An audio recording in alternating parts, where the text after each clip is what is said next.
Ok, nós vamos continuar analisando esse concílio bem importante, o concílio de Calcedônia. E nós estamos na página 20 da apostila, letra D. Diz aqui, o concílio de Calcedônia deu limites geográficos para a influência teológica do Império Romano. Ou seja, a Igreja Católica Romana se estabeleceu com uma teologia diferente do que a teologia seguida em outras regiões. Especificamente, Constantinopla, a capital de Roma, tinha uma cristologia diferente do que a das igrejas em Antioquia e Alexandria. Enquanto a Igreja Católica Romana afirmava que Jesus tem duas naturezas em uma pessoa, 100% Deus e 100% homem, as igrejas das outras duas regiões optaram por dizer que Jesus tinha uma natureza só que de duas partes, a humanidade sendo absorvida pela divindade.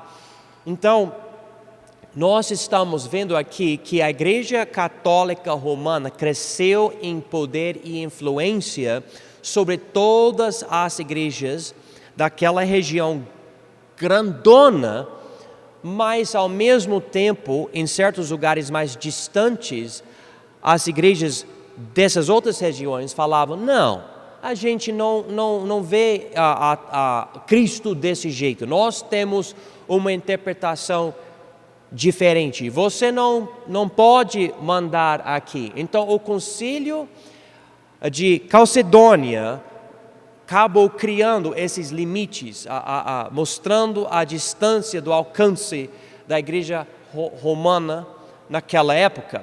Claro, hoje você vai ver a igreja católica em muitos lugares.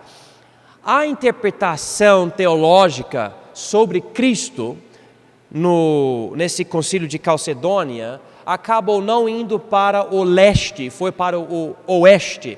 Por causa disso, quando você compara a teologia da Igreja Católica aqui na América Latina, é a mesma coisa que se encontra lá na Europa, mesma coisa. Mas se você for para o leste, para o Egito e para Iraque, essas regiões mais para lá, há diferenças em várias áreas, mas essas igrejas são basicamente todas católicas, só que tem nomes diferentes e tudo.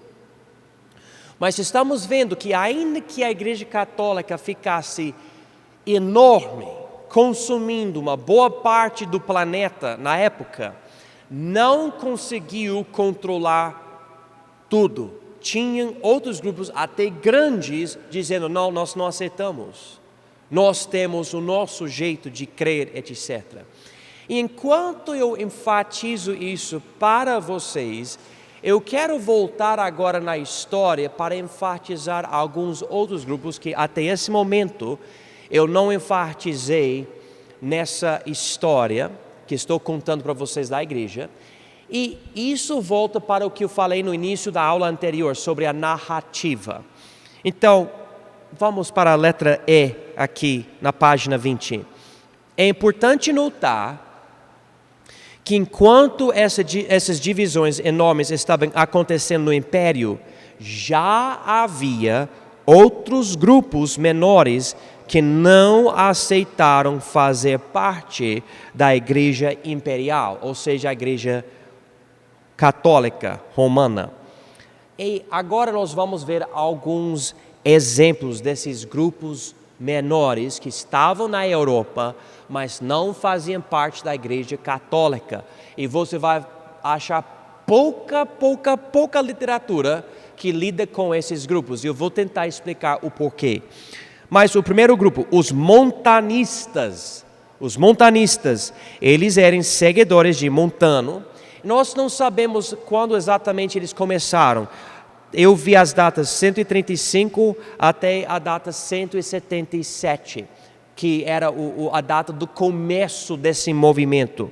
Mas eles eram um grupo pentecostal, enfatizando novas profecias, profecias que focavam mais em éticas do que em doutrinas. Então, eles falavam que recebiam novas palavras de Deus, mas essas novas palavras não enfatizavam muito a doutrina, ensino sobre quem é Jesus, o que é a Bíblia, nada disso. Focava mais em como viver a sua vida nesse mundo, santidade, justiça, etc. Os montanistas, eles reconheciam pastoras. Eles acreditavam em pré-milenarismo, que nós acreditamos nisso. Eles não aceitavam os crentes que negavam Cristo em momentos de perseguição. Basicamente, a ideia é que se você negou Cristo quando você estava sendo perseguido, não há perdão para você, você negou Cristo. O problema é, a Bíblia diz que Jesus perdoou Pedro, porque Pedro negou Jesus várias vezes, por causa da perseguição, e Jesus ainda recebeu ele e usou ele no ministério. Mas quando nós vemos esse grupo de montanistas, nós percebemos algo muito importante. Existia pessoas com crenças diferentes do que as crenças da Igreja Católica, que nunca faziam parte da Igreja Católica. Então, se alguém falar para você que a Igreja Católica é a mãe de todas as igrejas e que a Igreja Batista saiu da Igreja Católica na Europa em algum ano, 1500 alguma coisa, ou seja o que for, porque eles têm datas diferentes para isso, não é verdade. Não é verdade. E igual a palavra batista, as palavras montanistas e novacionistas e donatistas que nós temos aqui nessa lista, eram termos críticos ou ligando com uma certa pessoa para criticar os seguidores dessa pessoa. Essas pessoas não estavam querendo criar denominações. Denominação é uma coisa que surgiu com o tempo, né? Igual os luteranos, seguidores de Lutero, basicamente é a ideia. Mas esses grupos, como esses montanistas, a gente não concorda com tudo que eles falavam, mas nós concordamos com uma coisa: não é para se juntar com a Igreja Católica, não era para usar o governo para dar autoridade para os bispos, etc. Não era para ter essa autoridade política dentro da hierarquia da igreja, ou hierarquia de igrejas no plural, dependendo do caso. Então nós precisamos entender isso. Porque nós não temos muitas informações sobre os montanistas, novacionistas, donatistas e, na verdade, vários outros grupos. Por que é raro ouvir sobre esses grupos? Porque esses grupos eram os perseguidos. Eles não tinham como escrever livros. E os livros que eles escreviam, muitas vezes a Igreja Católica pegava e queimava. Muito que nós sabemos desses grupos, sabemos de escritos do governo romano falando coisas contra esses grupos. E quando a gente vê as acusações, percebemos as crenças desses grupos. E às vezes, como batistas, nós vemos certas coisas e nós falamos: peraí, mas eles acreditavam o que nós acreditamos, mas foram rejeitados pela Igreja Católica. Em outras palavras, a Igreja Católica não tinha tudo. Não tinha todos os povos. Eu não posso dizer que os montanistas e esses outros grupos eram igual a gente. Porque não, esses grupos tinham diferenças, às vezes diferenças bem grandes. Por exemplo, como batistas, nós não ensinamos essa ideia de pentecostalismo. Não existe a necessidade de Deus me dar uma palavra. Eu já tenho a palavra completa aqui. E vocês percebem o que acontece muitas vezes na igreja pentecostal. Quando você já enfatiza essa ideia de tem que receber uma nova profecia, a Bíblia fica menos e menos importante. E por causa disso, muita igreja pentecostal não ensina profundamente a Bíblia.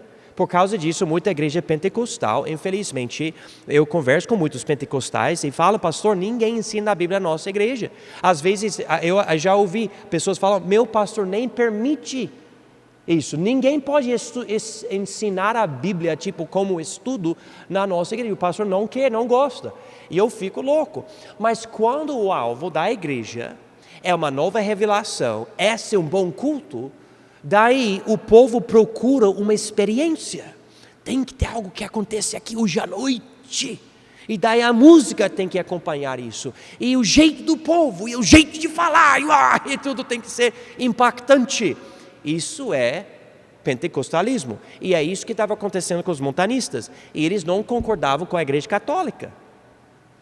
Nós não concordamos com a igreja católica na questão de usar o governo, mas nós concordamos com a igreja católica na questão da pessoa de Jesus. 2 naturezas, uma pessoa. Nós não concordamos com os montanistas na questão dessa nova palavra de Deus, porém, ao mesmo tempo, concordamos com ele que nós não devemos nos juntar com a igreja católica e usar o governo romano ou qualquer governo secular para decidir teologia. Vamos ver outro grupo aqui, os novacionistas. Eles eram seguidores de um homem chamado Novaciano. Ele vivia de 200 a 258.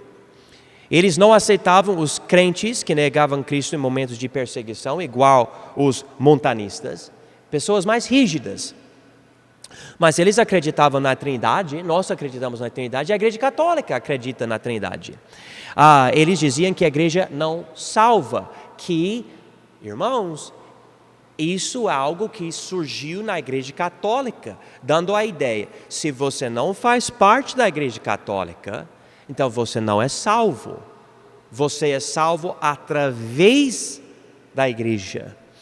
Tem outros ministérios hoje em dia que também ensinam isso, ou pessoas dessas igrejas. Eu, sinceramente, não sei o que dizer sobre a congregação cristã nesse sentido, porque eu já ouvi coisas que entram em conflito, mas eu já ouvi várias vezes que tem pessoas na congregação cristã que falam que se você não é daquela igreja, você não será salvo, né? Mas essa ideia não está na Bíblia. É possível alguém receber Jesus, nunca frequentar a igreja e ir para o céu? Sim, porque a igreja não é a salvadora. Jesus é o Salvador. Faz sentido uma pessoa receber Jesus e não frequentar os cultos? Não faz sentido nenhum. Na verdade, eu vou duvidar da salvação dessa pessoa, porque não faz sentido. É como a pessoa que se casa com alguém no domingo e na segunda sai e não volta. Não faz sentido nenhum. Você casou com a pessoa, mas você não quer morar com a pessoa? Tipo, que é isso, né? Então, a mesma ideia. Mas a igreja não salva ninguém. Eles enfatizavam isso, especificamente contra os ensinos da Igreja Católica. Eles ensinavam que a igreja se compõe só de salvos. Essa era outra coisa muito diferente do que a Igreja Católica. A Igreja Católica ensinava, precisamos pegar todo mundo, colocar dentro da igreja e usar os sacramentos e boas obras para essas pessoas serem salvas. A Santa Ceia dá graça para a pessoa, o batismo dá salvação ou graça para a pessoa que traz salvação. Isso e aquilo, essas coisas. E os novacionistas falavam não. A igreja não pode perder a sua pureza, nós não podemos permitir esse paganismo entrar na igreja. Paganismo que entrou na Igreja Católica, porque quando o governo legalizou o cristianismo, Constantino falou, vamos ajudar os bispos, vamos dar dinheiro, riquezas e tudo, e a igreja ficou rica. E um monte de pessoa entrou que era do paganismo, que falava coisa muito errada, fazia muita coisa errada, e a igreja ficou infiltrada com tanta coisa errada. E por causa disso, o pessoal começou a adorar Maria, o pessoal começou a adorar ídolos, um monte de outras coisas que surgiram de ideias pagãs. E esses novacionistas falam, não, então eu sou batista, eu não sou novacionista, mas eu posso ver, olha, eles têm uma doutrina que eu tenho também. A igreja é dos salvos. É isso que a Bíblia diz em 1 Coríntios 12, quando você é batizado pelo Espírito, você entra no corpo de Cristo. Então, se você não foi salvo, que inclui esse batismo do Espírito, você não é da igreja e você não é salvo. Então, essa ideia, na Igreja Católica, esse grupo não aceitava. Também, eles rebatizavam os que foram batizados na Igreja Católica. Eles tinham uma certa lógica na Igreja Católica. A Bíblia fala muito sobre o batismo. Então, o batismo é importante. Então, eles pensavam, se o batismo é muito importante, provavelmente o batismo salva. Então, se o batismo salva, precisamos batizar todo mundo. E nós queremos que os nossos bebês sejam salvos, então vamos batizar os nossos bebês. E agora, até hoje, você vai na igreja católica e quem eles batizam? Os bebês. E as igrejas protestantes que saírem da igreja católica ainda tem um tipo de batismo de bebês. Você pode ver isso na igreja presbiteriana, na igreja luterana, etc. Essa é a ideia de batizar bebês. Terceiro grupo aqui, os donatistas. Eles eram segadores de Donato a partir do quarto século. Esse grupo não aceitavam descrentes como membros da igreja, igual os novacionistas. Você não é salvo, você não pode fazer parte da igreja. Isso já deu briga aqui na minha igreja. Eu me lembro de um casal que sentou bem aqui, animado, logo depois do culto. Pastor, nós queremos nos membrar na sua igreja. Falei, ok. Vamos conversar um pouco. E só por mostrar esse desejo de conversar um pouco, em vez de falar, sim, claro, eles já ficaram ofendidos, escandalizados. Mas eu não estava querendo, eu não gosto de vocês e vocês não merecem ser membros da nossa igreja. Eu estava querendo dizer, eu preciso saber que vocês são salvos. Eles não gostaram. Mas, biblicamente, a salvação é o que nos coloca no corpo de Cristo. Então, nós não podemos simplesmente aceitar qualquer um. E os donatistas entendiam desse jeito também. Eles não aceitavam os crentes que negavam Cristo em momentos de perseguição, igual aos outros grupos. Eles praticavam rebatismo, especialmente quando a pessoa foi anteriormente batizada por um bispo não qualificado. E olha, deixa-me enfatizar algo para vocês. Na verdade, quando nós usamos o termo rebatismo, usamos o termo porque é fácil de usar. Mas quem realmente acredita em rebatizar, não acredita em rebatizar, ok? Vou tentar explicar. Porque quando você rebatiza, você está dizendo, o seu primeiro batismo não era válido.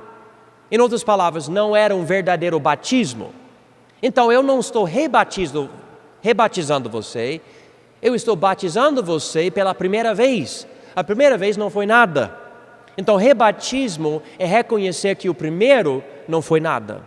E quando você, como bebê, está na igreja católica e seus pais levam você e o padre lá batiza você, não é nada.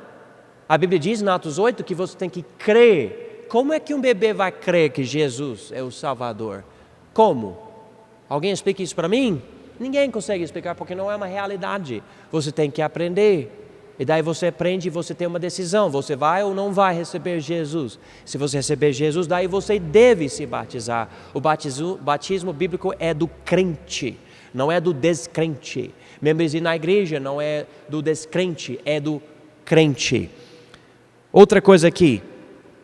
Eles tinham cultos distintos dos da igreja católica, ou seja, eles não faziam parte da igreja católica. Quando você estuda a história da igreja dos batistas, os livros que enfatizam a nossa história, muitas vezes enfatizam esses grupos aqui, e não falam, os nossos antepassados eram montanistas, novacionistas e donatistas. Eles falam, esses grupos não faziam parte da igreja católica e esses grupos mantinham em certas partes da teologia deles, doutrina que nós temos hoje em dia.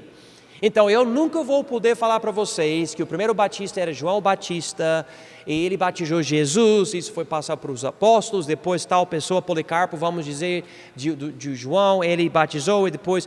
Eu não posso mostrar para vocês uma linhagem perfeita de pessoas que batizavam até João Batista, que é a linhagem a igreja batista. Não é possível mostrar isso, não é possível. É impossível. Mas nós podemos notar o seguinte, Deus sempre tem um povo, sempre tem, toda época Ele tem um povo. E também nós acreditamos que em cada época a verdade está sendo praticada em algum lugar com algum povo no planeta.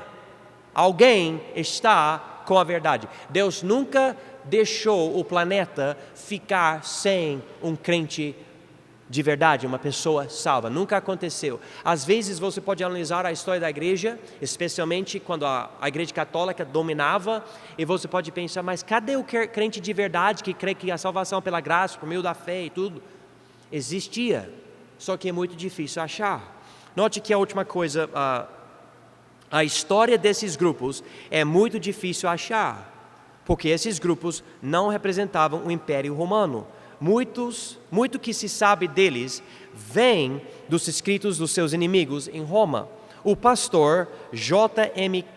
Carroll disse que a história dos batistas em particular é assim, e chama a história dos batistas o rastro de sangue. E basicamente, para nós acharmos povo parecido com Batista ou outra pessoa grupo que não fazia parte da igreja católica, muitas vezes você vai ter que ir para os documentos da igreja católica, onde os papas e bispos falavam, agora tem esse grupo que está repartizando o nosso povo, de novo, precisamos eliminar eles, vamos matar eles. E daí você percebe, mas peraí, eles estão falando de nós, que eles queriam matar a gente. Então, nosso povo perdeu. Muitas vezes a igreja católica queimava os livros do povo que seguia a Bíblia de acordo com a Bíblia, de acordo com o jeito da Bíblia. E nós, então, temos esse rastro de sangue. E nós podemos estudar e notar algumas coisas. Se der, em uma dessas aulas, eu gostaria de ler um documento, se não me engano é da igreja católica, eles falando sobre batistas. E o jeito de ver a gente é muito triste, porque eles queriam perseguir. E infelizmente essa perseguição foi transmitida para outros grupos também, que também perseguia os batistas e outros também. Mas é isso que está acontecendo. Então, o Concílio de Calcedônia é um momento extremamente importante na história da igreja, porque deu claramente uma expressão da pessoa de Jesus, duas naturezas em uma pessoa, mas também deu limites para a influência da igreja católica do império. Isso também nos mostra como nem todo mundo concordava e estava dentro da igreja católica. E daí nós podemos voltar e comparar outras coisas e perceber que tinha outros grupos pequenos aqui ou ali que nunca faziam parte da igreja católica.